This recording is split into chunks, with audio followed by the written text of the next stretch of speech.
할렐루야. 창립 5주년 새함교회 오신 여러분 진심으로 환영합니다. 시간이 정말 잘 가는 것 같아요. 제가 새함교회에 등록한 지 한 4년 정도 됐는데요. 처음에 1월 달에 등록을 하고 3월에 불이 났어요. 교회에. 정말 우리가 갈 곳이 없을 때도 하나님 우리를 인도하셨고, 우리가 아파하거나 씨름할 때도 괜찮다, 내가 너와 함께 할 거니까 너는 어디에 있든지 간에 그곳이 교회든지 그냥 집이든지 그 장소 안에 내가 있을 것이니까 걱정하지 말아라.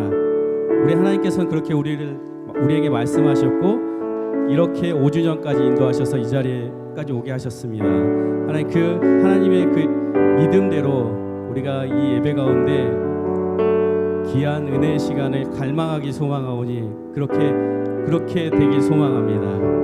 우리 옆 사람과 같이 인사합시다. 잘 오셨습니다. 환영합니다. 모르신 분 있으면 환영합니다. 그렇게 인사 좀 해주십시오.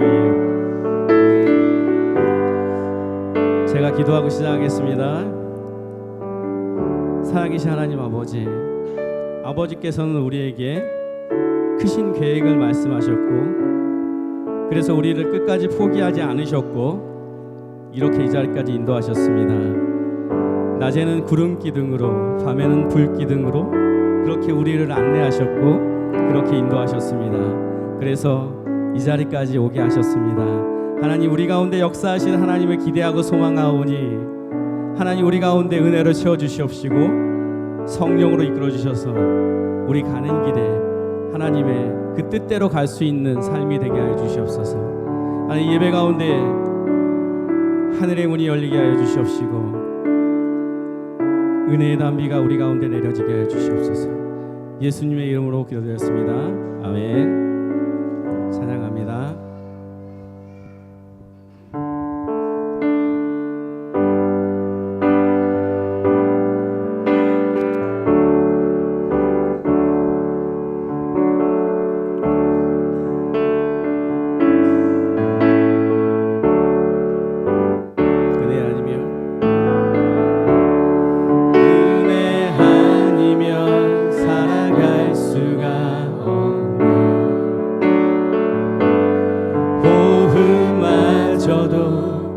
주의 것이니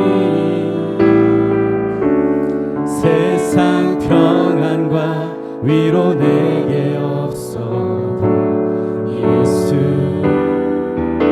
오직 예수뿐이니.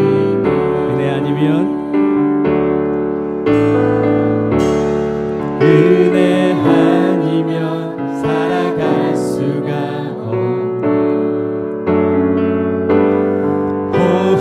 마저도 다 주의 것이니 세상 평안과 위로 내게 없어도 예수, 오직 예수뿐. 다시 한번 우리 고백합시다. 은혜 아니면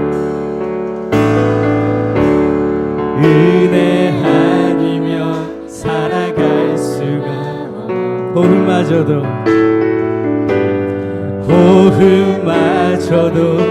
다 주의 것이니 세상 평안과 위로 내게 없어도 예수, 오직 예수뿐이. 크신 계획 다 볼 수 없고 크신 계획 볼 수도 없고 작은 고난에 지쳐도 주께 묶인 나의 모든 삶 버티고 견디게 하시네.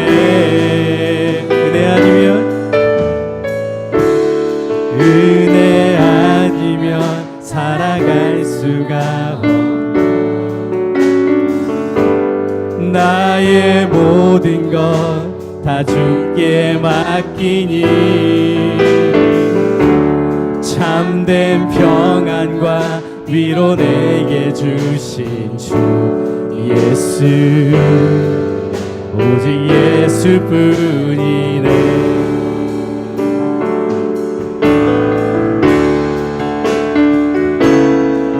우리에게 크신 계획을 말씀하셨고 그분은 우리에게 작은 고난이 있을 때도 언제나 우리와 함께 하셨습니다. 여러분 믿으십니까? 그 믿음대로 이 자리에 은혜로 채워가시길 소망합니다.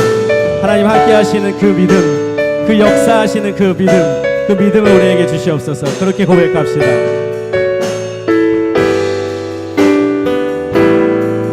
크신 계획 가볼 수도 없고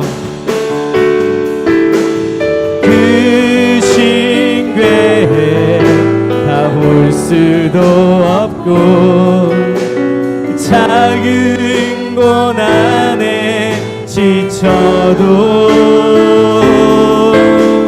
주께 묶인 나의 모든 삶 버티고 견디게 하시네.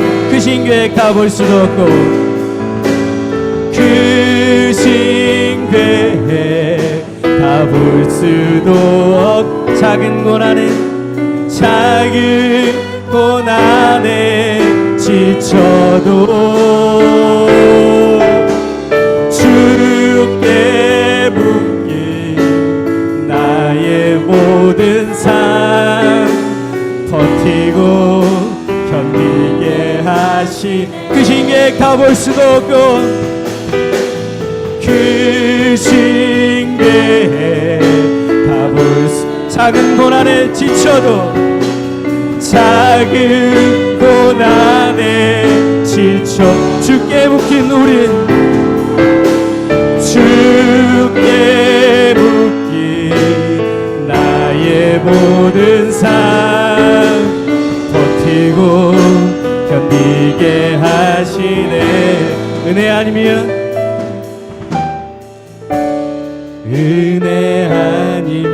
살아갈 수가 나의 모든 것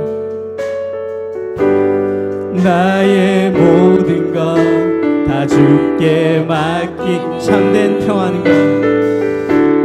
참된 평안과 위로 내게 주신 주 예수뿐이네. 아멘. 여러분 그렇습니다. 은혜 아니면 정말 이 자리에 설 수 없음을 고백합니다. 그 믿음대로 정말 우리 하나님이 찾으시는 그런 예배자로 이 자리에 서십시다. 그리고 함께 고백하십시다. 하나님 우리가 하나님 사랑하는 마음 아시지요? 그 은혜로 이끌어 주시옵소서. 그렇게 고백하는 시간이 되길 소망합니다. 아멘. 찬양합니다.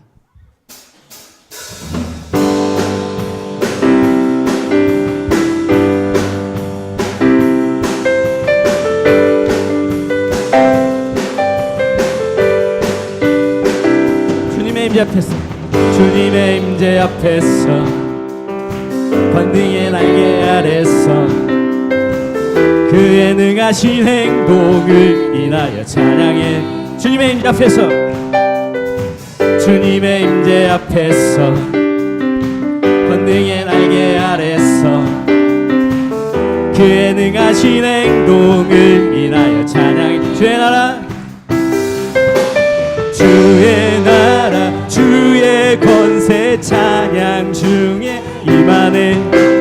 모든 원수 굴복하네. 주의 임재 앞에 주의 나라 주의 권세 찬양 중에 임하네.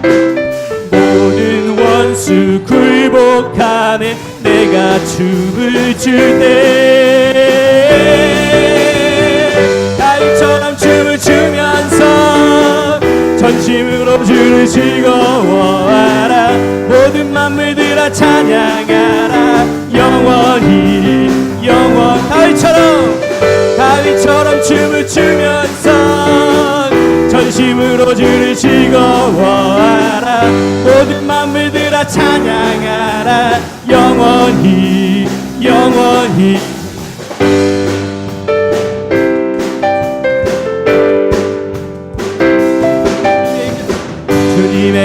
앞에서 권능의 날개 아래서 권능의 날개 아래서 그의 능하신 행동을 인하여 찬양. 아멘. 주님의 임재 앞에서 권능의 날개 아래서 그의 능하신 행동을 인하여 찬양해. 주의 나라 주의 권세 찬양 중에 임하는 모든 원수 굴복하네. 주의 임재 앞 주의 나라 주의 권세 찬양 중. 아멘. 모든 원수 굴복하네. 내가 춤을 출 때 다윗처럼 춤을 추면서 전심으로 주를 즐거워하라. 모든 만물들아 찬양하라. 영원히 다윗처럼 춤을 추면서 전심으로 주를 즐거워하라. 모든 만물들아 찬양하라. 영원히 주의 나라 주의 권세 찬양 중에 모든 원수 굴복하네. 주의 임재 앞에 주의 나라 주의 권세 찬양 중에 임하네. 모든 원수 굴복하네. 내가 춤을 출 때 다윗처럼 춤을 추면서 전심으로 주를 즐거워하라. 모든 만물들아 찬양하라. 영원히 다윗처럼 춤을 추면서 전심으로 주를 즐거워하라. 모든 만물들아 찬양하라. 영원히 다윗처럼 춤을 추면서 전심으로 주를 즐거워하라. 모든 만물들아 찬양하라. 영원히 멈출 수 없네.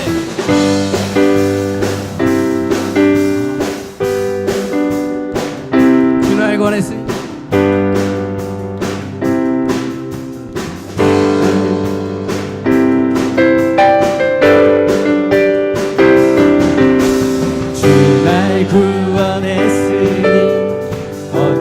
잠잠하리. 기쁨의 찬송들이 주 날 구원했으니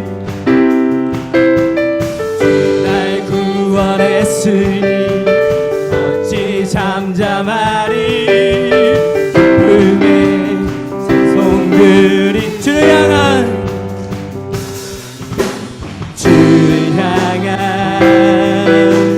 나의 사랑 멈출 수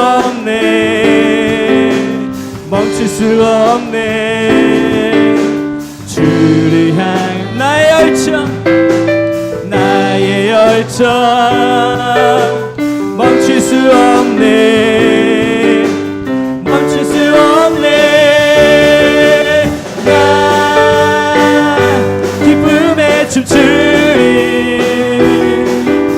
내 모든 슬픔 바꾸셨네. 나 기쁨에 춤추리. 나 기쁨에 춤추리. 내 모든 삶 주 안에 있네. 주 날 구원했으니 주 날 구원해. 어찌 잠잠하리. 기쁨의 찬송들. 아멘. 주 내 죄 사했으니 내 죄 사했으니 어찌 잠잠하리. 기쁨에 경배드리리. 아멘. 주를 향한 우리의 사랑을 드립니다. 나의 사랑 멈출 수 없네. 주를 향한 나의 열정 멈출 수 없네 멈출 수 없네 나 기쁨에 춤추리 내 모든 슬픔 바꾸셨네 헤이 기쁨에 춤추리 내 모든 삶 주 안에 주를 향한 나의 사랑 멈출 수 없네 주님 멈출 수 없습니다 주를 향한 나의 열정 멈출 수 없네 멈출 수 없네 아멘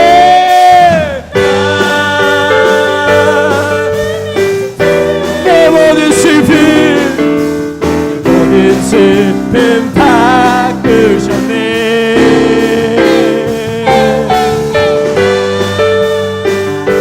기쁨에 춤추리 내 모든 삶 주 안에 나 기쁨에 춤추리 나 기쁨에 춤추리 내 모든 슬픔 바꾸셨네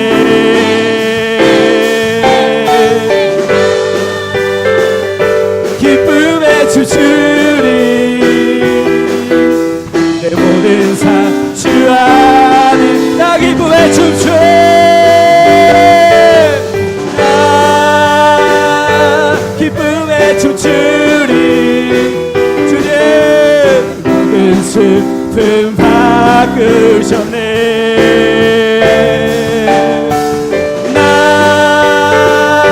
기쁨에 춤추리 우리의 삶에 내 모든 삶 주 안에 있네 내 모든 삶 주 안에 내 모든 삶 주 안에 있네 내 주님 아멘 우리의 삶이 주님 안에 있습니다 여러분 믿으십니까? 예 그렇습니다 우리의 평생의 소원이 주님의 아름다우심을 보고 살아가는 것은 그런 것이어야 된다 저는 생각합니다 우리의 왕 되신 주님의 얼굴을 매일같이 구하고 그 주님의 뜻하신 것들이 어떤 것인지 마음속으로 고민하고 그 길로 걸어가길 소망합니다 우리가 예배자로 서야 되는 것이 마땅하고 당연한 것을 저희들은 알고 있습니다 그러나 매일같이 반복되는 실수로 인하여서 하나님 앞에 나서지 못한 점도 있을 줄 압니다 그러나 이 시간만큼은 우리 하나님 앞에 예배자로 섭시다 우리 하나님께서 우리와 함께 하실 것이고 그분이 우리에게 채워주실 것입니다 은혜로 채워주실 것이고 말씀으로 채워주실 것이고 기도로 채워주시고 우리가 가는 길을 밝혀주실 것입니다 여러분 믿으십니까? 아멘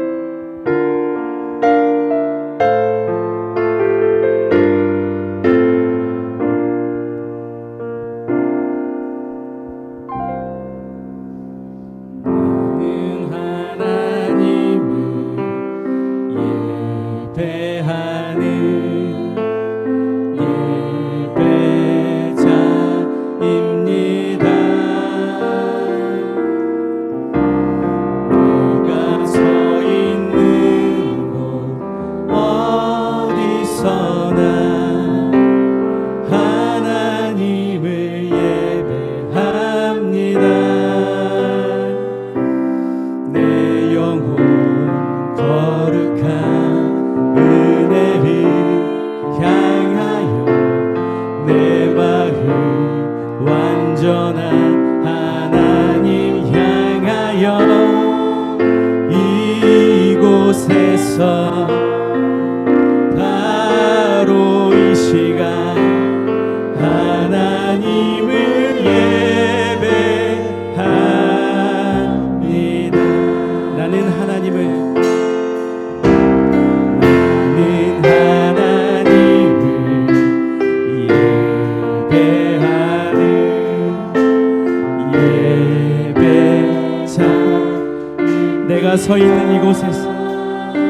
거룩한 은혜를 향하여 내 마음 완전한 하나님 향하여 이곳에서 바로 이 시간 하나님을 예배하. 우리 다시 한번 고백합시다. 나는 하나님을 예배하는, 나는 하나님을 예배. 우리는 예배자입니다. 예배자. 우리가 어떤 곳에 서 있던 것이 그곳에서 내가 서 있는 곳 어디서 하나님을 예배합니다. 하나님을 예배합니다. 내 영혼 거룩한 은혜를 향하여 내 마음 완전한 하나님 향하여 이곳에서 바로 이 시간 하나님을 예배하. 나의 평생에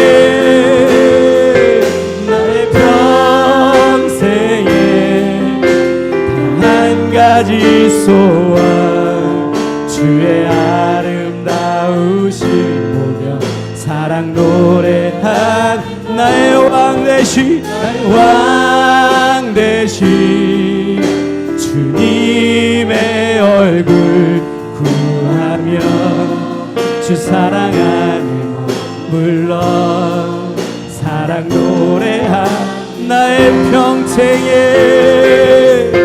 단 한 가지 소원 주의 아름다우신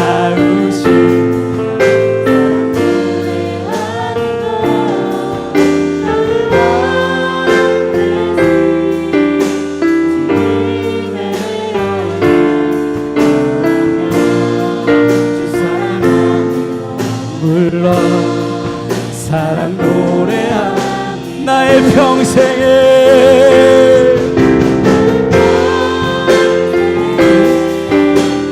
한 가지 소원 주의 아름다우신 보여 사랑 노래하는 것 나의 왕 대신 주님의 얼굴 구하며 주 사랑하는 물론 사랑 노래합니다.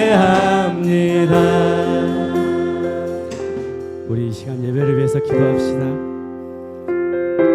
우리 개인적으로 하나님 주시는 그 은혜대로 채워달라고 기도합시다. 우리의 평생의 소원인 주님의 아름다우심을 보는 그런 은혜를 있게 해달라고 같이 기도합시다. 교회적으로는 창립 5주년이 됐습니다. 힘들고 어려운 시절마다 낭만하는 것이 아니라 앞으로 나아갈 길을 기대하고 하나님의 크신 계획을 우리 127300의 비전으로 채워달라고 기도합시다. 이 교회가 어두운 곳을 밝은 빛으로 비추는 그런 교회 역할을 감당할 수 있는 그런 교회, 선교센터를 지어서 그곳에 많은 지원을 하고 선교사님들을 품을 수 있는 그런 교회가 되게 달라고 기도합시다. 그리고 특별히 이 시간 예배를 위해서 같이 기도합시다.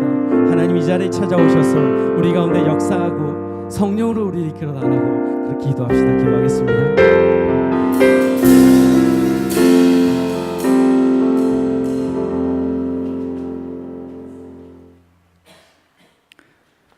하나님, 우리를 눈동자와 같이 보호하시고 우리의 머리털까지 세세하게 알고 계시는 하나님, 오늘도 우리를 창립 5주년 예배 가운데 인도해 주시고 창립일로부터 많고 많은 일들이 있었지만 현재까지 우리를 주님께서 품어주시고 주님의 은혜의 자리에 동참하게 해주셔서 참으로 감사합니다. 하나님, 우리는 너무나 연약하고 부족합니다. 그리하여 세상 가운데 살면서 참으로 많은 죄를 짓고 정말 주님 뜻대로 살아가지 못할 때가 많지만 하나님, 이 시간 우리 죄를 회개하오니 우리의 죄를 용서해 주시고 주님의 보혈의 피로 우리를 깨끗하게 해주시사 정말 하나님께서는 우리의 죄를 용서하신 이후에는 우리의 죄를 생각지 않으신다고 하셨사오니 하나님 정말 우리를 정말 주님 안에서 정말 더욱더 깨끗하게 정말 정결케 해주시기를 원합니다. 하나님 오늘 우리 예배가 형식적이거나 억지로 드리는 예배가 되지 않게 하시고 온 마음과 정성을 다하여 기쁨과 감사의 마음으로 예배를 드릴 수 있도록 우리의 마음을 주관해 주시기를 원합니다. 하나님 오늘은 내가 나된 것은 이라는 제목으로 홍종철 담임 목사님께서 말씀 전해 주실 때 그 말씀을 우리 마음 깊이 새겨 우리의 삶의 지침이 되게 하시고 세상 가운데 빛과 소금의 역할을 감당케 하시사 주님의 자부심이 되는 성도님들이 되게 해주시기를 원합니다. 하나님 교회 안에 담임 목사님뿐만 아니라 정의연 목사님, 이은석 전사님, 클래시스 찬양팀, 샤론 성가대미의 남녀 성교회 등 여러 기관들이 봉사하고 있는데 모든 조직 구성원들이 합력하여 선을 이루며 자신의 주사양을 내세우기보다는 주님의 참뜻에 좀 더 집중하게 하시고 봉사할 때 힘들고 어려운 일들이 있더라도 기도하며 주님의 기쁜 뜻을 기대할 줄 아는 우리 새한교회 성도님들이 될 수 있도록 주님 인도하시기를 원합니다. 하나님 저희 홍성 성도님을 비롯하여 우리 가운데는 경제적으로 어려움을 겪고 계신 분들, 병으로 고통받는 분들, 신체적인 부분으로 고민하시는 분들, 결혼 및 가정사 여러 가지 일들로 고민하는 분들이 많이 있습니다. 하나님 그 어려움들을 하나님께서는 모두 아시는 줄 믿사오니 저들에게 힘주시고 능력을 허락하사 고민하고 매여있는 것들에서 자유롭게 하시고 주님 만나는 그날까지 세상 가운데 어려움이 없도록 하여 주시기 원합니다. 하나님 날마다 호흡이 있는 동안에 우리 입술 가운데 감사의 찬양이 끊이지 않게 하시고 어떤 상황에서든지 주님을 붙잡고 승리하는 우리 새한교회 성도님들이 되게 하실 줄 믿고 살아가신 예수 그리스도의 이름으로 기도를 드립니다.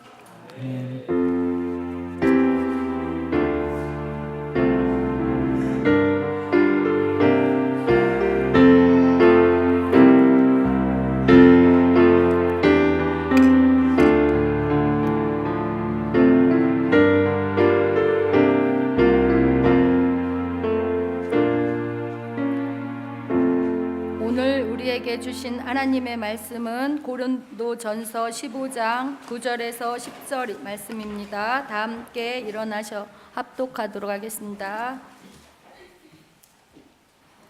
합독하겠습니다.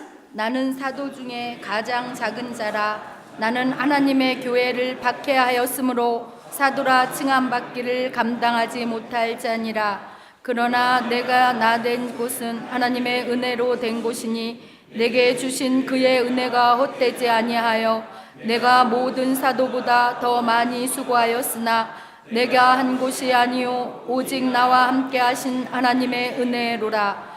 그럼 이 시간 사륜 성가대 나와서 찬양과 함께 준비하신 예물을 하나님께 올려 드리도록 하겠습니다.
시간은 옹중철 담임 목사님 나오셔서 드린 예물 위해 축복 기도해 주시고 내가 나 된 곳은 이라는 제목으로 하나님 말씀 전해 주도록 하겠습니다. 많은 은혜 받으시기 바랍니다.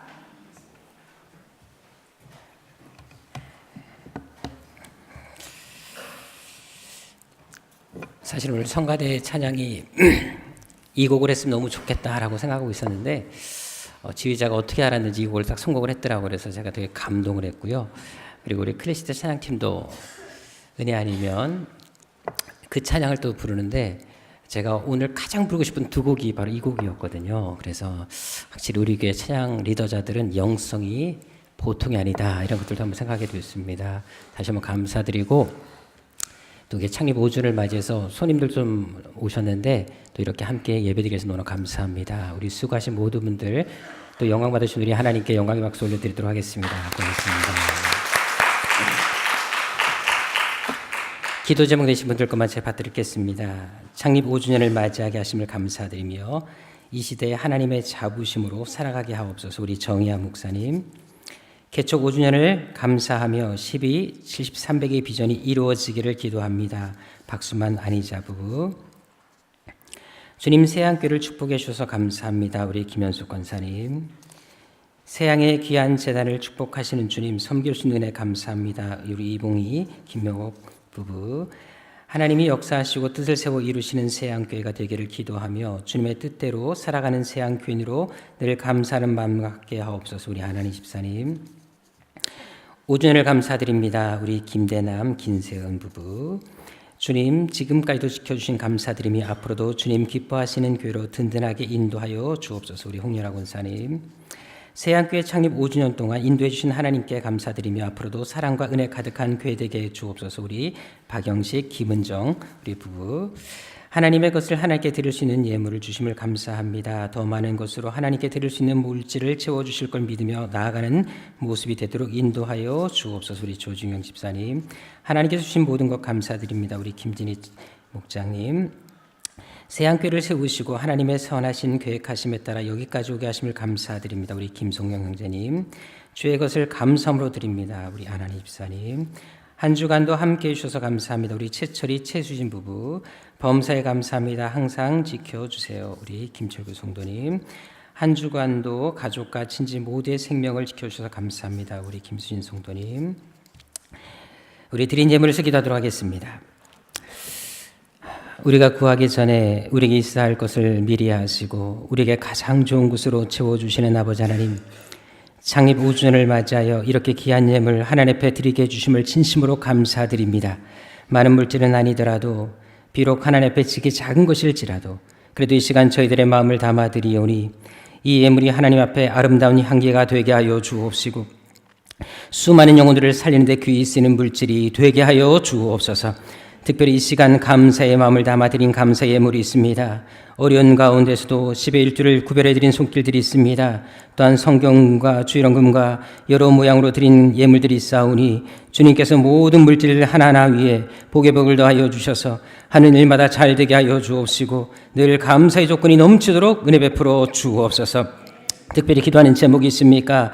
기도하는 제목들마다 한마디 땅에 떨어지지 않고 다 응답되게 하여 주옵시고 평생 동안 쓰고도 남음 있는 물질의 축복 돌아가여 주셔서 주님 앞에 가는 그날까지 늘 베푸는 인생, 구워주고 돕는 인생, 간증하는 인생이 되게 하여 주옵소서. 또한 이 예배를 돕고 성전을 아름답게 하기 위해서 늘 애쓰고 수고하는 손길들이 있습니다. 그들 한 사람 위에 복의 복을 더하여 주셔서 영혼이 잘되고 범사가 잘되며 강건한 축복이 저들의 생애 가운데 늘 끊이지 않도록 은혜로 채워 주옵소서. 존귀하신 예수님의 이름으로 축복하며 기도드립니다. 아멘. 우리 옆사람과 인사하겠습니다. 당신이 이 시대에 가장 성공하게 될 가장 뛰어난 사람을 보고 있습니다.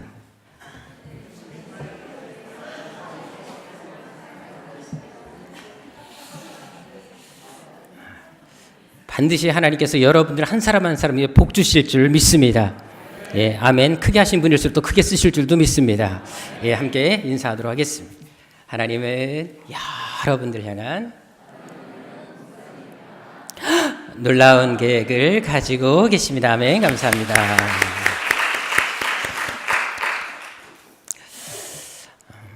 지난 월요일에 이제 이현승 권사님, 우리 조준경 집사님, 그리고 우리 아내와 함께 교회 앞에 화단이 있지 않습니까? 그 화단에다가 모종들을 좀 심었습니다. 아마 들어오실 때 보셨겠지만 상추, 고추, 가지, 깻잎, 딸기, 그 다음에 겨자채, 케일 이렇게 해서 여러 가지 종류를 심었습니다. 뭐가 뭔지 모르겠지만 일단 갖다 심었는데요. 근데 하루가 딱 지났는데 너무 신기한 거는 벌써 쑥쑥 자랐다라는 겁니다. 그래서 하루 사이인데도 불구하고 너무 잘 자란 거 보면서 속으로 그런 마음이 드는 거예요. 이렇게 식물도 잘 자라는데 하루 만에 이렇게 키도 크는데 왜 나는 그런 좀 아쉬운 마음과 서러운 마음이 좀 들었습니다. 그런데 여러분들 참 놀라운 것은 뭐냐면 우리가 심은 다음 날 이제 화요일부터 어떤 일이 생겼습니까? 비바람이 불기 시작했고요. 그날 저녁부터 우리나라 전국적으로 강풍이 아주 심하게 불었습니다. 기상청 예보를 보니까 초속 25에서 한 20m, 25m 정도 불었다 그래요. 그래서 여러분 피해 사례도 되게 많지 않았습니까? 우리 인천대교를 가다가 1.5톤 트럭이 강풍에서 전복이 됐던 사고가 있었습니다. 서울에서는 건물 외벽이 마감재가 떨어져 나와가지고 붕괴되는 사고도 있었고요. 특별히 강원도에서는 교회 종탑이 쓰러져가지고 사고를 당한 적도 있었습니다.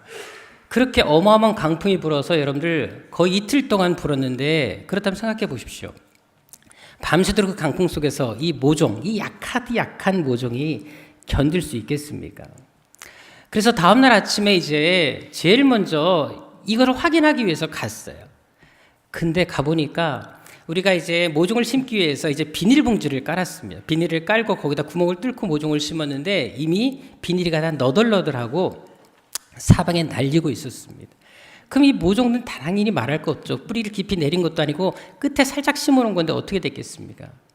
놀랍게도 그렇게 비닐이가 난리가 났는데 불구하고 모종이 하나도 꺾이지 않고 다 버티고 있었습니다. 그거 보니까 너무 신기한 거예요. 아니 트럭도 전복되고 종탑도 쓰러지는 가운데 어떻게 이렇게 약한 모종이 그 자리에 그대로 버티고 있다는 사실이 너무 신기했습니다. 그러면서 한편으로 정말 하나님께서 지키시는 생명이라면 어떤 강풍이 와도 끄떡이 없구나 이런 생각을 또 하게 됐습니다. 이것을 보면서 또 그런 마음이 들었는데요. 마태복음 10장 29절에 보게도 이런 말씀이 있습니다. 하나님께서 허락하지 않으시면 참새 한 마리도 결코 땅에 떨어지는 일이 없다. 이 말씀이 딱 떠오르면서 그래 하나님이 지키신다면 누가 감히 건드리거나 쓰러뜨릴 수 있겠는가. 그리고 또 한 가지 정말 하나님께서 우리 새한교를 사랑하시는구나. 새한교의 테두리 안에만 있으면 무조건 지키시는구나. 하나님께서 새한교에 심겨진 모종들은 책임지시는구나 이런 생각을 하게 되었습니다. 여러분들이 새한교에 다니는 것에 대한 자부심을 가지셔도 됩니다. 특별히 제가 새벽마다 우리 새한교 성도들을 위해서 얼마나 기도하는지 여러분 잘 알지 않습니까? 정말 저는 우리 새한교 성도들 반드시 복 주시라고 반드시 크게 쓰시라고 새벽마다 제 기도 시간의 전체에서 99%를 새한교를 위해서 기도하고 있습니다. 반드시 하나님께서 우리 성도 한 사람 한 사람을 그렇게 사용하시리라 믿습니다. 시편 127편에도 보십시오. 하나님께서 어떤 말씀하고 계십니까? 1절에 보게 되면 어떤 말씀하십니까? 우리 같이 한번 읽어볼까요? 시작. 여호와께서 집을 세우지 아니하시면 세우는 자의 수고가 헛되며 여호와께서 성을 지키지 아니하시면 파수꾼의 깨어있음이 헛되도다. 여러분 가정이든 국가든 직장이든 하나님이 지켜주셔야 지켜지는 것이지 하나님이 지켜주지 아니하시면 내가 아무리 발버둥 쳐도 결코 지킬 수 없다라는 것을 말씀하십니다. 게다가 2절에 어떤 말씀이 있는 줄 아십니까? 우리가 너무나 잘 아는 말씀입니다. 우리가 아무리 수고해도 하나님이 지켜주지 아니하시면 의미가 없다라는 것입니다. 아무리 부지런하게 열심히 뛰어다녀도 하나님이 지키신다라는 것입니다.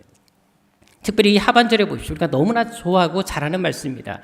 여호와께서 그 사랑하는 자에게 무엇을 주신다? 잠을 주시는도다. 사실 이 말씀은 예배 시간에 조는 사람들이 참 좋아하는 말씀이기도 합니다. 특별히 상식 학습적으로 조는 분들이 이 말씀을 묵상하면서 참 많이 위로를 받습니다.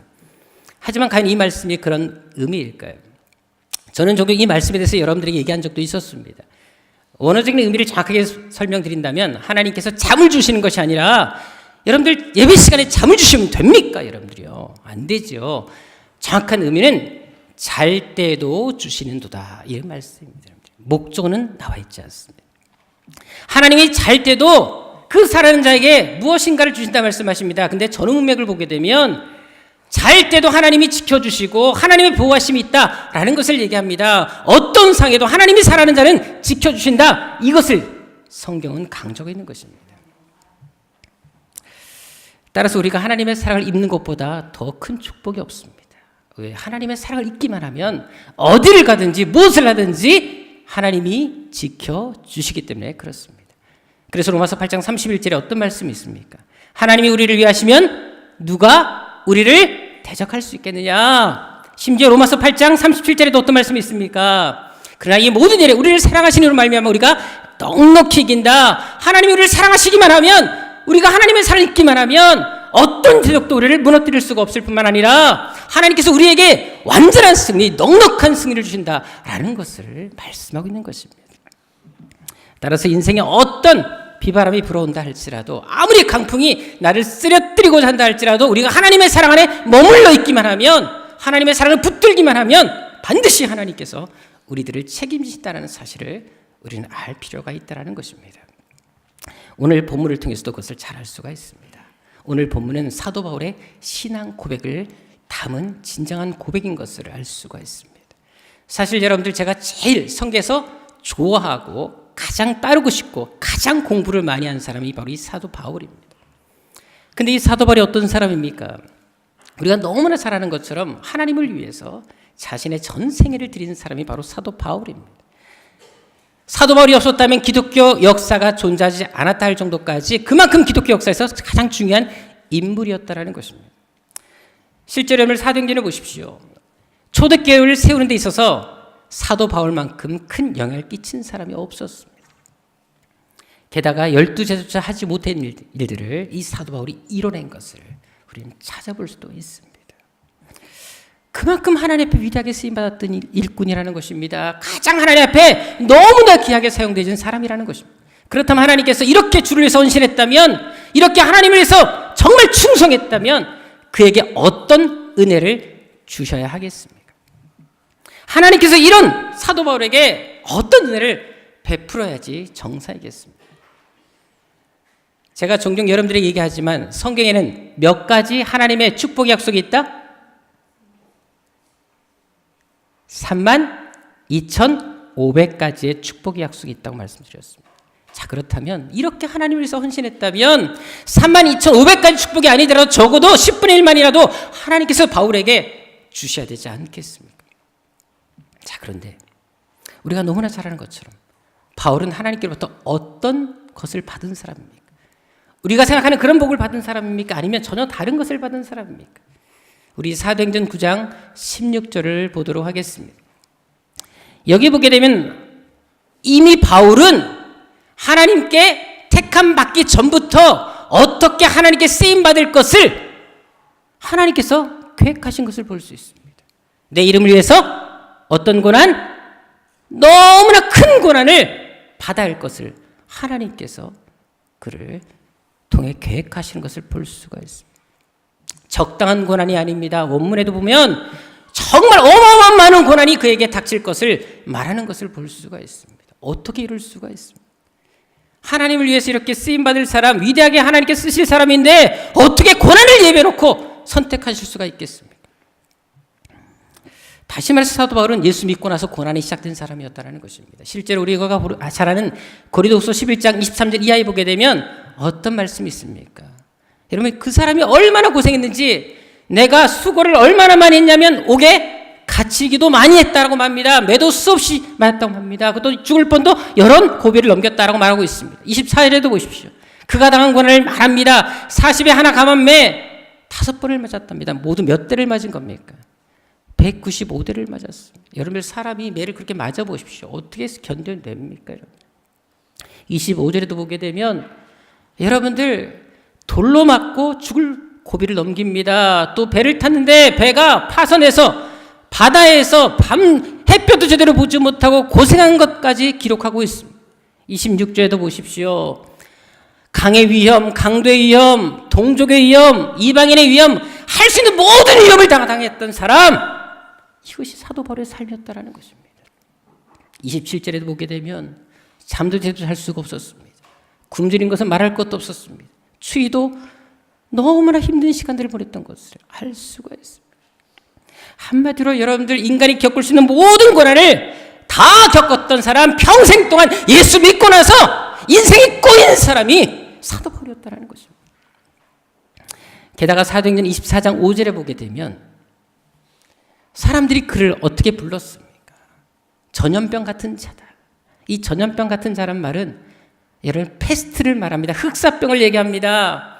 사도 바울은 흑사병 같은 사람이다. 사람들을 병들게 다 죽여버린 인간이다. 심지어 이단의 지도자 우두머리다라고 얘기합니다. 이것이 사도 바울의 꼬리표였고 별명이었다는 것입니다. 여러분들 우리 누구나 다 별명이 있지 않습니까? 근데 이왕이면 어떤 별명을 갖기를 원합니까? 좋은 별명 갖기를 원하지 않습니까? 사실 제가 어저께 이제 우리 청년들이 제가 알기로 밤 10시까지 이렇게 장식을 준비하고 고생을 진짜 많이 한 걸로 알고 있습니다. 여러분 그냥 보고 지나가시면 안 되고요. 어제 수고한 청년들을 위해서 한번 수고했다라고 말도 좀 해주셔야 됩니다.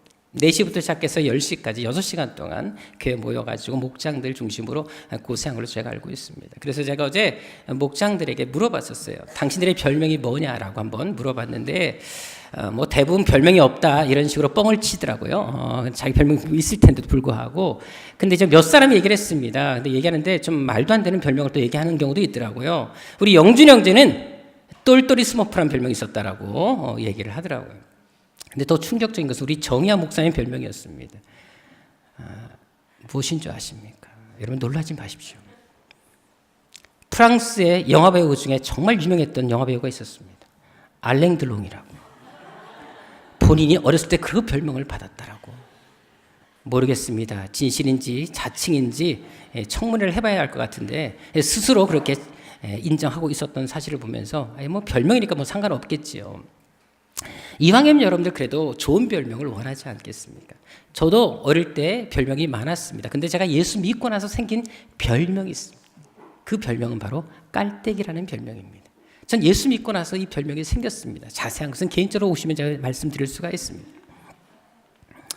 중요한 건 여러분들 사람이면 누구나 다 그래도 이왕이면 좋은 이미지를 남기기를 원하고 좋은 별명을 갖기를 원합니다. 왜? 그 사람의 이미지, 그 사람의 인상이라는 게 있기 때문에 이왕이면 그 사람 참 이런 사람이었다, 멋졌다 라는 것들을 듣기를 원하고 또 그렇게 인식되어지기를 원하지 않습니다.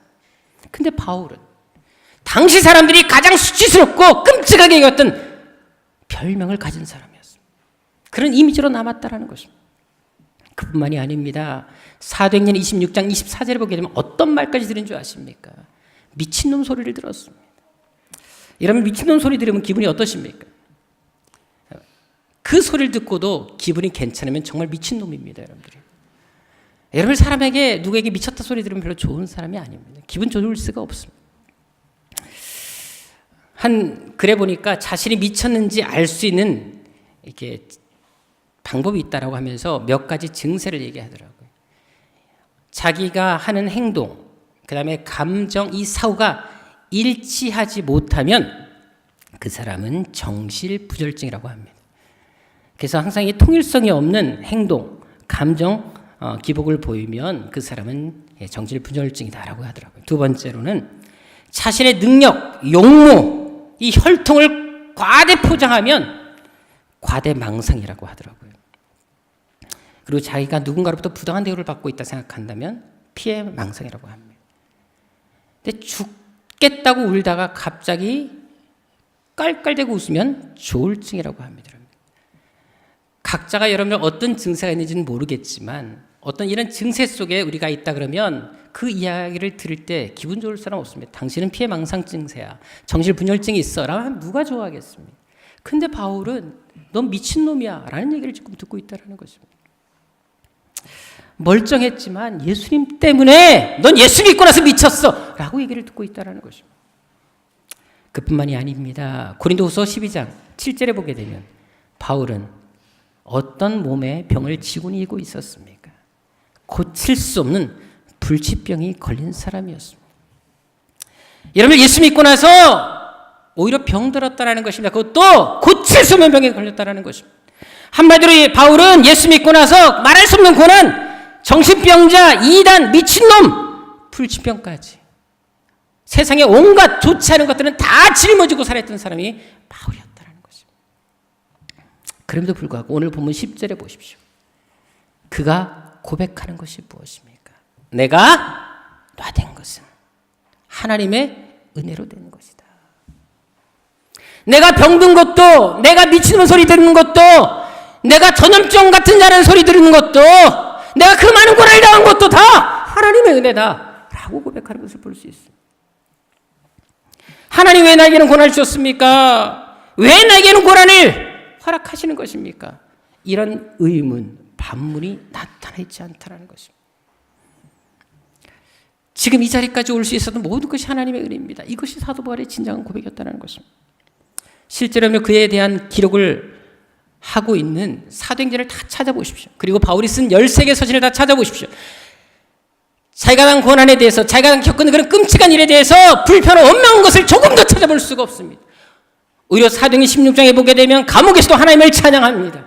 사도행전 27장에 보게 되면 배가 파산할 때도 그 속에서 하나님께 기도하는 것을 볼 수가 있습니다. 그리고 13개 서신을 다 찾아보시면 그 속에 누누이 동일하게 계속해서 반복하고 있는 것은 하나님께 내가 감사한다라는 감사의 고백인 것을 찾아볼 수가 있습니다. 사실 우리가 고난을 당할 때마다 반응할 수 있는 두 가지 반응이 있지 않습니까? 왜 이런 나에게 고난을 주셨습니까? 하나님께 원망하는 반응이 있을 수 있습니다. 또한 반대로 이 고난을 통해서 더 하나님을 붙들 수 있는 반응이 있을 수 있습니다. 근데 바울은 이 수많은 아픔과 고통을 겪음에도 불구하고 평생 불질병을 안고 살아감에도 불구하고 오늘 본문에서 이렇게 고백하는 것입니다. 내가 나된 것은 하나님의 은혜로 된 것입니다. 여러분, 사실 이런 고백은 주로 언제 하지요? 예를 들어서 오늘의 제가 있게 된 것은 누구의 덕분입니다. 이런 말을 주로 언제 합니까? 성공했을 때. 성공했을 때 많은 사람들 앞에서 이런 얘기를 하지 않습니까? 아니면 뭐 대학에서 뭐 수석 입학했을 때 사람들 앞에서 막 그런 얘기 하지 않습니까? 아니면 큰 대회에서 우승했을 때 이런 모든 영광은 다 우리 부모님 덕분입니다. 아니면 내 뒤에서 뒷바라진 우리 아내 덕분입니다. 막 그런 얘기를 주로 하지 않습니까? 또 신앙인들도 보십시오. 우리가 간증이라는 것을 하지 않습니까? 여러분, 간증은 어떤 때 합니까?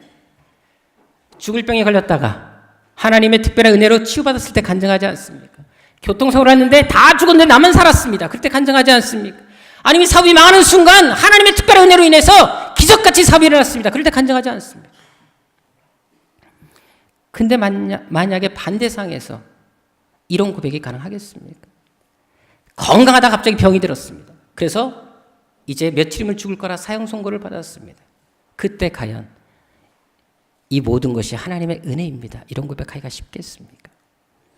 사업이 잘 나가다 갑자기 망하게 됐습니다. 하루아침 길거리 나앉게 됐습니다. 빚더미에 오르게 됐습니다. 그때 과연 이 모든 것이 하나님의 은혜입니다. 라고 고백할 수 있겠습니까? 오늘 본문의 바울은 지금 그 고백을 하고 있는 것입니다.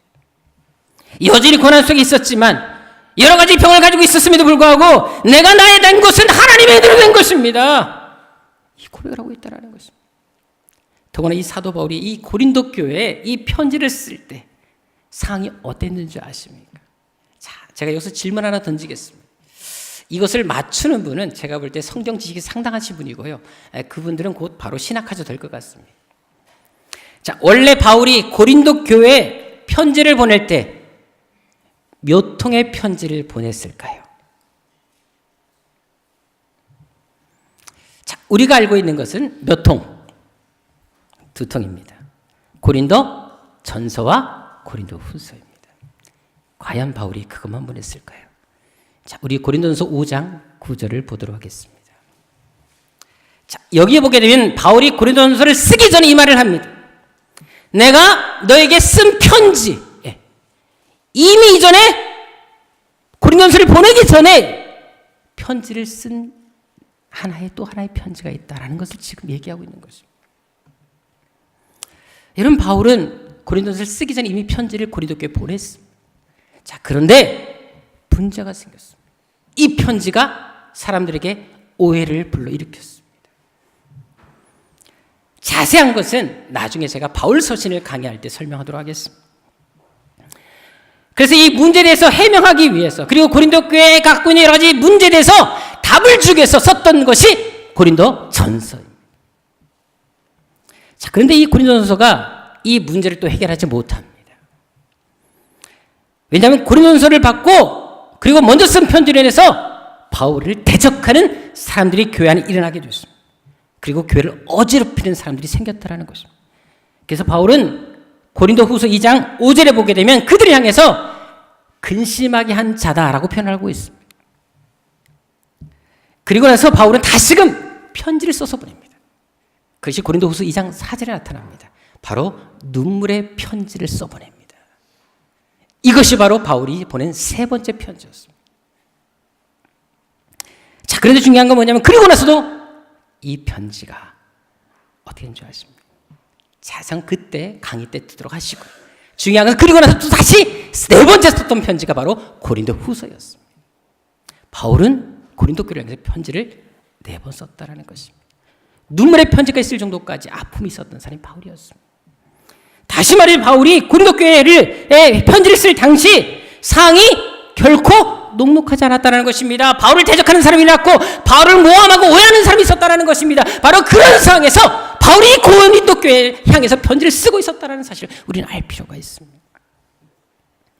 자, 그런데도 불구하고 이런 상황에서 아픔 속에서 편지를 쓰면서도 그가 고백하는 것이 무엇입니까?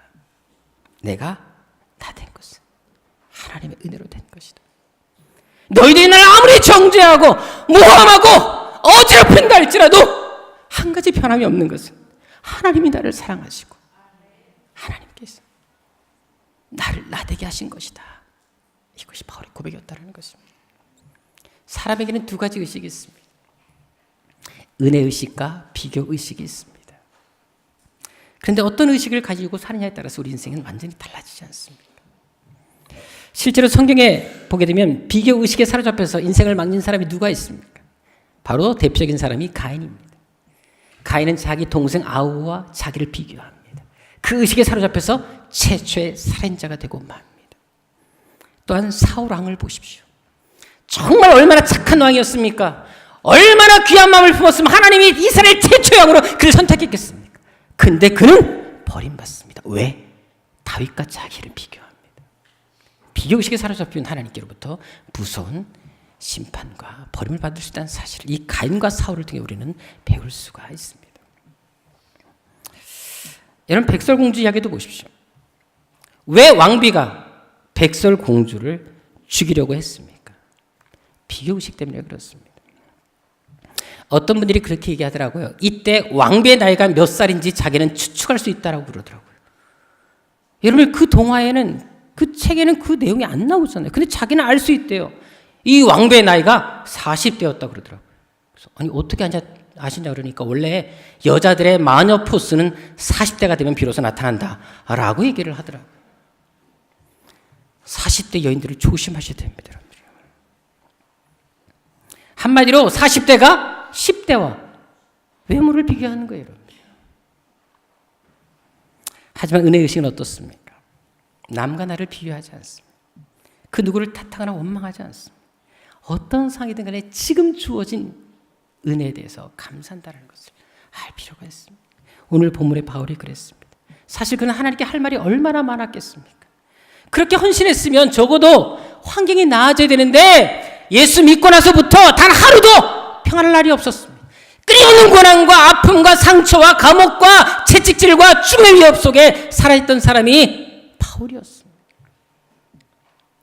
근데도 불구하고 그는 비교의식 속에 사로잡힌 것이 아니라 왜 나만 이런 고난을 주십니까? 다른 자들은 저렇게 평탄한데 왜 나에게만 이런 고난을 주십니까? 비교의식 속에 산 것이 아니라 내가 나 된 것은 하나님의 은혜로 된 것입니다. 은혜의식 속에 살았다라는 것입니다. 고난도 은혜로 받아들인 것입니다. 잘 됐을 때뿐만 아니라 못 되는 것도 은혜요. 건강했을 때뿐만 아니라 병드는 것도 은혜로 인정하고 받아들였던 것이 바울의 신앙이었다는 것입니다. 실제로 오늘 본문의 10절의 이 한 줄 속에 여러분 하나님의 은혜라는 말이 몇 번 나오는 줄 아십니까?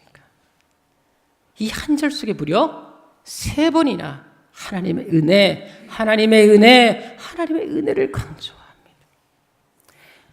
한마디로 어떤 상에서도 하나님의 은혜만을 생각했다는 것입니다. 아무리 나의 삶에 고통과 앞이 온다 할지라도 하나님의 은혜만큼은 놓치지 않겠다. 이것이 바울의 고백이었다는 것입니다. 어제 서구에 어떤 일이 있었습니까? 화학 공장에 큰 불이 났습니다. 우리 아파트에서 보니까 이런 불이 얼마나 크게 연기가 올라오든지 하늘이 새카만 구름으로 뒤덮였더라고요. 아마 여러분들 안전 재난 문자를 다 받으셨을 것입니다. 저는 이 문자를 받기 전에 전화를 통해서 이 사건을 알게 되었습니다. 전화가 왔어요. 전화를 딱 보니까 지금 국회에 나가 있는 저랑 아주 친한 지인이 있는데 그분이 전화를 했어요. 목사님 서구에 불난 거 아십니까? 그러더라고요. 그래서 나 몰랐죠 저는요. 그래서 모르겠는데 그랬더니 목사님 불났습니다. 목사님 교회 성남동에 있잖아요. 가자동에 불났습니다. 괜찮으세요? 안부 전화로 저한테 전화가 왔습니다. 국회에서 저를 염려하는 일이 있었다는 사실 아십니까? 제가 그런 사람입니다, 여러분들요.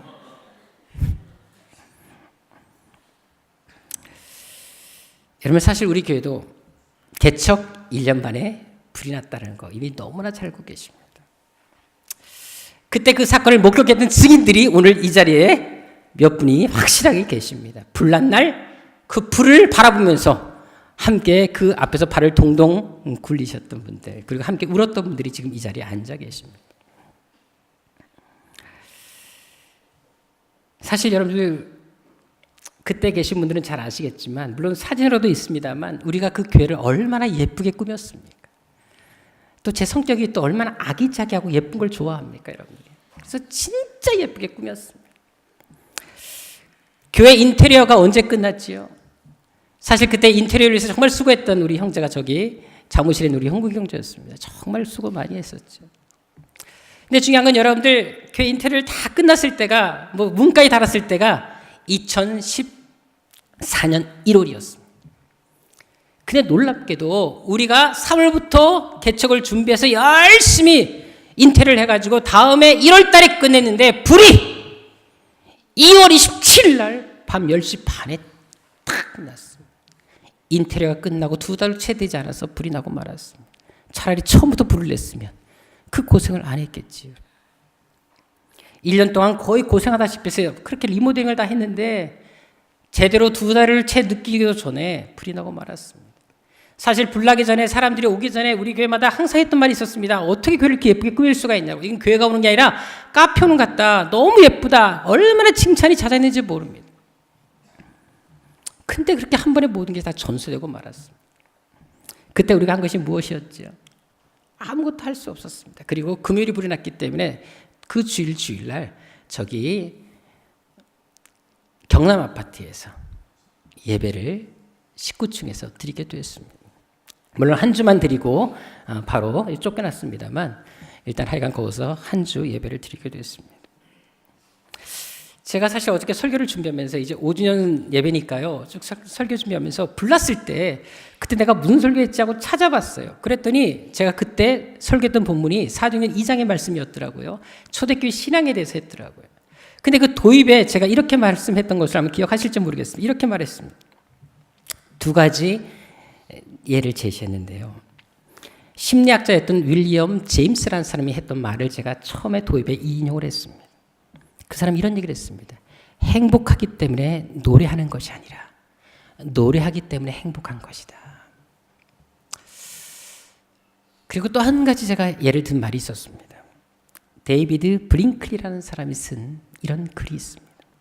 신은 가끔 우리에게 우리 앞에 빵 대신에 벽돌을 던져놓기도 하는데 어떤 이는 원망해서 그 벽돌을 걷어차다가 발가락이 부러지기도 하고 어떤 이는 그 벽돌을 주돌로 삼아서 집을 짓기도 한다라는 말이었습니다. 고난이라는 벽돌은 다루는 사람에 따라서 불행의 원인이 될 수도 있겠지만 또한 행복의 기초가 될 수 있다는 사실을 제가 말을 했더라고요. 특별히 그때 제가 했던 했던 5가지 감사 내용이 있었습니다. 그것을 쫙 읽는데 다시 한번 가슴이 찡해지더라고요. 그날 제가 설교 시간에 5가지 감사를 여러분들에게 선포를 했습니다. 첫 번째는 그때 불난 시간이 10시 반이라고 했습니다. 그런데 우리가 상가 2층에 있었는데 상가 1층에 호떡집에서 불이 나지 않았습니까, 여러분들이요? 정말 호떡집 근처로 가셔도 안 됩니다, 여러분들이. 호떡집에 불 난다는 말 진짜 맞습니다, 여러분들이요. 근데 그 호떡집 바로 옆에 그 식자재 집이 있었는데 그 식자재 사장님께서 보통 금요일은 7시면 퇴근하셨습니다. 항상 그러셨어요. 근데 그날따라 퇴근하기 싫어서 남아 계셨는데 밤 10시 반에 불이 나는 바람에 그분이 가장 먼저 이 불꽃을 발견하고 신고하시고 바로 우리 집으로 쫓아 올라오셨어요. 2층에 우리가 사택과 교회가 있지 않았어요. 쫓아 올라오셨는데 우리 사택이 맨 안쪽에 삥 돌아 있기 때문에 불이 타고 들어왔었던 곳이 중간이었기 때문에 이분이 들려주지 않았다면 우리 어머니, 우리 아내, 그리고 기쁨이라는 개 한 번에 그냥 그날 불로 갈버릴 수가 있었습니다. 근데 이분이 막 문 두드리면서 나오라고 해가지고 얼떨결에 개 끌고 우리 어머니와 우리 아내가 나오는 바람에 인명피해가 나지 않은 것이 너무나 감사했습니다. 두 번째, 우리가 알다시피 우리 교회에 LPG통 2통 있었습니다. 그리고 호떡집에 LPG통 2통 있었습니다. 불이 워낙 거셌습니다. 철골이 다 휠 정도였으니까요. 근데 놀랍게도 한 통도 터지지 않았습니다. 그때 터졌으면 우리 교인들 거기 앞에서 구경하던 분들도 다 지금쯤 총계해서 주님과 함께 계실 것입니다. 여러분들이요. 또한 소방서가 되게 가까운 곳에 위치해 있었습니다. 그래서 5분 만에 와서 급하게 불을 끌 수 있는 환경들이 만들어졌습니다. 그리고 정말 신기한 거는 불난 날 등록하신 분이 계셨어요. 그것도 아파트에서. 이현순 권사님이 등록하셔서 너무나 감사해서 그것도 불난 날 아파트까지 쫓아오셔가지고 찾아오셔가지고 등록하시는 바람에 정말 감사했고 또 마지막 감사했던 게 뭔지 아십니까? 불난 교회가 어떻게 한다? 부흥한다. 이런 말이 한국 교회에 다 퍼져 있습니다. 물론 한 번만입니다. 두 번은 곤란합니다. 불난 교회가 부흥한다고 했기 때문에 하나님께서 반드시 우리 교회도 부흥을 주실 것을 믿고 감사합니다. 이것이 제가 5가지 감사였습니다. 그래 여러분들, 우리가 지금 어떤 고난을 당하고 있느냐, 내가 지금 어떤 어려움에 처했냐, 이것이 문제가 되는 것이 아니라는 것입니다. 어떤 상황에서도 하나님의 붙잡을 수 있느냐, 이것이 우리 인생의, 우리 신앙인들의 가장 중요한 기초가 되어야 된다는 것입니다. 오늘 본문에 바울이 그랬습니다. 그는 좋을 때뿐만 아니라 좋지 않을 때에도, 일이 꼬일 때에도 그 속에서 하나님의 은혜를 찾습니다. 아무리 힘들고 병들었다 할지라도 그럼에도 불구하고 하나님의 은혜에 감사하며 그 은혜를 붙잡고 다시 일어설 수 있었던 것입니다. 사실 많은 분들이 이제 이 새롭게 우리가 이 성전을 리모델링한 교회를 찾아오시는 경우가 많고요. 또 오셔서 항상 하는 말씀들이 있습니다.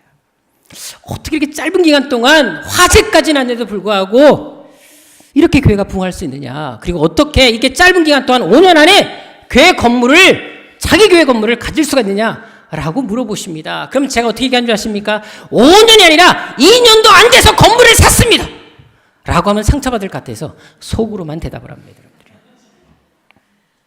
2년도 채 지나서 이 건물을 우리가 매입을 했습니다. 작년에도 우리가 가을에 시찰 모임을 우리 교회에서 했습니다. 50개 교회에서 왔었고요. 또 얼마 전에는 장신대 동문회 모임을 우리 교회에서 했습니다. 오시는 분들마다 다들 부러워하십니다. 다 현지에서 목회하는 분들이니까 얼마나 부러워하는지 모릅니다. 그리고 와서 물어보시는 게 부흥의 비결입니다. 비결이 뭐냐라고 물어보십니다. 그럼 제가 꼭 대답해 주는 것이 딱 2가지가 있습니다. 하나는 우리 교회는 선교를 위해 세운 교회입니다. 그리고 우리 교인들은 제자 훈련을 통해서 양육받습니다. 이것이 제가 첫 번째 대답입니다. 그리고 2번째 하는 게 있습니다. 이 모든 것이 하나님의 은혜로 된 것입니다. 이 교회는 홍종철 목사의 교회도 아니고 그 누구의 교회도 아니고 주님의 교회이기 때문에 주님께서 세우셨고 주님께서 끝까지 책임지실 것입니다. 하나님의 교회입니다. 그리고 여러분, 저는 오늘 창립 5주년을 맞이해서 우리 교회가 어떻게 대단한 부흥을 이루었고 또 어떻게 이 자리까지 왔는지 그것을 말하고 싶은 것이 아닙니다. 고난이 있었다면 그것도 은혜였고 부흥이 있었다면 이 모든 것이 하나님의 은혜였다는 것을 말씀드리고자 하는 것입니다. 또한 저뿐만 아니라 우리 새함께 모두 지난날 하나님께서 보신 은혜들을 기억하면서 이 자리까지 오게 하신 하나님의 그 역사와 그 은혜들을 기억하면서 앞으로도 빚진 자의 마음으로 받은 그 은혜를 간직하면서 초심 잃지 않고 끝까지 주신 비전을 따라서 가기를 원하는 것입니다. 그리고 정말로 우리 교회 자신을 위해서가 아니라 우리 교회를 배불리 위해서가 아니라 정말로 복음과 선교를 위해서 선교사님들을 위해서 그리고 하나님 앞에 우리가 바로 서기 위해서 그 한 가지 목적으로 정말 우리가 올인할 수 있는 그런 교회, 그런 성도가 되시기를 진심으로 바라기 때문에 이 말씀을 드리는 것입니다. 오늘 본문에 바울이 그랬습니다. 9절에 보십시오. 바울이 왜 이렇게 평생 헌신할 수 있었습니까? 그는 빚진 자의 마음으로 살았습니다. 내가 과거에 얼마나 죄인이었고 얼마나 하나님께 못된 짓을 했는지 그래서 잊지 않고 살았다는 것입니다. 나는 완전한 자가 아니었다. 나는 부족한 자였다. 죄인 중에 괴수였다. 나는 너무나 하나님 앞에 범죄했던 인간이었다. 지난날의 아픔, 지난날의 과거의 잘못된 습관들, 그 잘못된 그런 과오들을 그는 평생 기억했다라는 것입니다. 그러면서 빚진 자의 마음으로 하나님 이제 내 과거에 저질렀던 그 모든 연약한 것들을 생각하면서 앞으로 더욱더 헌신하겠습니다. 더 매진하겠습니다. 더 충수하겠습니다. 은혜 안에 머물겠습니다. 이것이 바울의 고백이었다는 것입니다. 그래요, 여러분들의 삶이 어떻든지 간에 내가 과거에 어떤 삶을 살았든지 간에 그것이 여러분 정말 나에겐 괴로움이요 걸림돌이라면 그 걸림돌을 가지고 그 가시를 끌어안고 그 가시가 우리 은총이 되도록 더 하나님 앞에 헌신하시고 더 믿음으로 나아가시라는 것입니다. 우리 새한교회가 바로 그런 빚진 자의 마음으로 어떤 상에서도 하나님의 은혜를 붙잡고 살아가는 성도들이 되시기를 주님으로 축원합니다. 이제 이 시간 우리 교회 영상 한번 보도록 하겠습니다. 교회 역사에 대해서 한번 쫙 보도록 하겠습니다.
되게 짧게 영상을 보셨지만 사실은 교회 역사 사진을 제가 다 가지고 있습니다. 너무나 사진이 되게 많은데 언제 제가 10주년 때는 한번 이제래 해가지고 우리 교회 사진을 한번 쫙 전시를 할 생각을 가지고 있습니다. 여러분들 하나님께서 우리 교회를 통해서 일하실 것을 너무나 저는 기대가 합니다. 여러분들 정말 우리 교회를 통해 일하실 하나님을 기대하고 우리 새한교 성도들만큼 끝까지 하나님 은혜 안에 거하는, 저 또한 그렇게 은혜 안에 거하도록 새벽에 또 시간 날 때마다 우리 성도들 이름 불러가면서 끝까지 기도의 줄 놓지 않을 것입니다. 우리 함께 그 일을 걸어갔으면 좋겠습니다. 이 시간 우리 하나님 주신 은혜를 기억하면서 우리 이 시간 준비한 특송을 하도록 하겠는데요. 우선 순서는 남성교회 먼저 해주시고, 두 번째 우리 여전도회, 그리고 처음에 우리 교회 등록하신 최초의 가정 우리 나집사님 가정, 그리고 마지막 이나 특송으로 마무리하도록 하겠습니다. 우리 남성교회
저희 교회 처음 등록해서 5년 동안 흘러왔는데요. 모르겠어요. 주마등처럼 이렇게 스쳐 지나가는 그 시간이었던 것 같아요. 그래갖고 5년 동안 저희 가정 좀 화목했고, 진짜 저희 가정이 진짜 제가 이 교회 나오면서 아마 많은 은혜 받고 우리 가정이 화목했던 것 같아요. 그래갖고 너무 고맙고 주님 은혜 아니었으면 저희 가정이 이렇게 잘 되지는 않았을 거예요. 근데 지금은 진짜 좀 행복합니다. 저희들 가정. 그래갖고 5년 동안 흘러왔는데 제 자신이 아빠로서 그 가정으로서 많은 위치를 차지한 것 같아서 저한테는 큰 축복이었고 은혜였던 것 같습니다. 노래를 저희들이 그 특성을 안 하려고 했는데 어떻게 하다 보니까 저희가 오늘 이게 3번 쓰게 됐는데, 저 같은 경우는 하여간 축복송을 저희가 부르겠습니다. 근데 5주년 된 거 진심으로 축하드리고 새함교회 앞으로 더 발전되기를 저희 가정 모두 기도하겠습니다. 감사합니다.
예, 우리 이 시간 다 함께 기도하는 시간을 좀 갖도록 하겠습니다. 아마 처음부터 교회를 함께 오셨던 분들은 교회의 역사를 되돌아보면서 아마 감회가 새로웠을 것이고, 또 그 이후에 오신 분들도 이 교회를 세워나가기 위해서 많은 땀과 수고와 노력을 아끼지 않았던 것을 너무나 잘 알고 있습니다. 처음도 함께 했던 분들 너무 저에겐 소중한 분들이고, 지금도 함께 하시는 분들도 저에게 너무나 소중한 분들이십니다. 앞으로 또 여러분들 통해서 하나님께서 우리 새한교를 통해서 이루실 것들을 너무나 기대합니다. 반드시 하나님께서 여러분들 한 사람 한 사람을 크게 위대하게 사용하실 것입니다. 이 시간 우리 기도할 때 먼저 이 시간 우리가 지금 예수 믿고 있다는 사실, 우리가 지금 이 자리에 나와 있다는 사실, 이 한 가지만으로도 감사하는 시간을 가졌으면 좋겠습니다. 또 오늘 본문의 바울처럼 항상 빚진 자의 마음으로 살게 하여 주옵시고, 한때의 신앙이 아니라, 처음만 뜨거운 신앙이 아니라 평생 동안 하나님의 은혜를 기억하며 하나님의 은혜를 붙잡고 살아가는 삶이 되게 하여 주옵소서. 그래서 나의 나된 것은 하나님의 은혜로 되었다는 바울의 이 고백이 나의 평생의 고백이 되게 하여 주옵소서. 또한 이 시간 교회와 교회 비전을 기도하도록 하겠습니다. 하나님이 세우신 이 교회가 이 시대 하나님의 기적을 보여주는 기적의 통로가 되게 하여 주옵소서. 하나님의 살아 역사하시는 증거의 터전이 되게 하여 주옵소서. 이 시대 마지막은 하나님의 자부심이 되게 하여 주옵시고, 하나님의 자존심을 지켜드리는 교회가 되게 하여 주옵소서. 우리가 기도하는 것처럼 12, 1300의 비전, 하나님 선교센터를 꼭 세우게 하여 주옵시고, 손기로에 가진 모든 성실할 수 있는 70명의 사람들을 세워 주옵시며, 한국 곳곳에 주님의 교회를 세울 수 있는 300명의 용사가 세워지게 하여 주옵소서. 우리 성도들을 사용하여 주옵소서. 이 일이 속히 이루어지게 하여 주옵소서. 이 사람들 통해, 우리 교인들 통해 일이 성취되게 하여 주옵소서. 우리 간절한 마음으로 주여 손에 치고 기도하도록 하겠습니다. 주여, 주여, 주여. 아버지 하나님, 하나님께서 지금까지도 놀라운 일들을 이루심을 감사드립니다. 앞으로 이루실 것을 믿고 또한 감사드립니다. 아버지 하나님, 반드시 우리 교회를 사용하실 것이며 우리 성도들을 사용하실 것입니다. 아버지 하나님, 우리 교회, 우리 연약한 우리 성도들이 할지라도, 아버지 하나님, 약하고 부족하다 할지라도 하나님이 들어 쓰시면 아버지 하나님, 놀라운 하나님의 기적의 통로를 줄 믿사오니 우리를 사용하여 주옵소서. 우리를 써 주옵소서.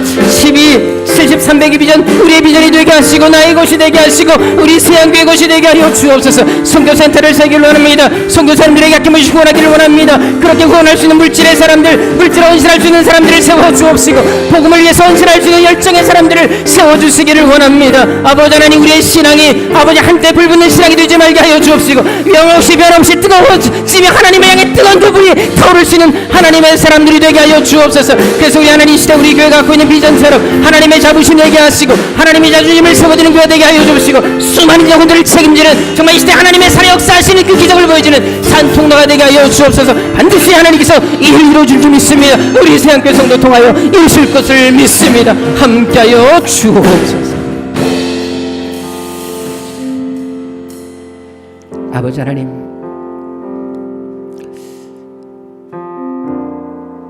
(5주년) 동안 수많은 기적이 있었습니다. 수많은 응답도 있었습니다. 하지만 아픔도 있었고 눈물도 있었습니다. 서운한 마음도 있었고, 또 사랑하는 사람들을 떠나 보내야 되는 이별의 아픔도 있었고, 여러 가지 교회적으로 어려운 상황 속에서 6개월 이상 교회가 없이 방했던 그런 아픔의 시간도 있었습니다. 하지만 아버지 하나님, 하나님께서 너무나 우리 교회를 사랑하셨기에 이 자리까지 오게 하셨고, 불란교회를 통해 더 많은 기적을 보여주셨고, 이 아름다운 성령까지 더 큰 성전 우리에게 허락해 주셨습니다. 아픔도 하나님의 은혜였고, 기쁨도 하나님의 은혜였고, 모든 것이 하나님의 은혜였습니다. 하나님 감사합니다. 감사합니다. 감사합니다. 앞으로 우리 교회를 통해 일하실 것을 기대합니다. 반드시 하나님께서 우리 새한교회 통하여 세계 선교지에서 아프고 힘든 선교사님들을 유일하는 교회 되게 할 줄 믿습니다. 그리고 한국교회 아픈 교회, 아버지 하나님, 우리 교회가 하나의 모델이 되어서 그들에게 희망을 주는 교회 되게 하실 줄 믿습니다. 우리 새한교회 성도들 그렇게 사용하여 주시고, 여기 온 당신의 귀한 백성들 다 그렇게 사용하여 주옵소서. 하나님, 속히 이 일들 이루어 주옵소서. 이제는 우리 주님 예수 그리스도의 은혜와 우리 아버지 하나님의 지가신 사랑하심과 성령님의 감화 감동하심과 교통하심, 지금까지 살았던 모든 것이 하나님의 은혜요. 앞으로도 우리에게 주실 모든 것들, 아픔까지도 은혜인 것을 고백하기를 원하며 하나님의 은혜 붙잡고 살기를 원하는 여기 모인 당신의 거룩한 백성들 머리 위에 이 세한교회 위에 이제로부터 영원토록 함께 있을지어다. 아멘.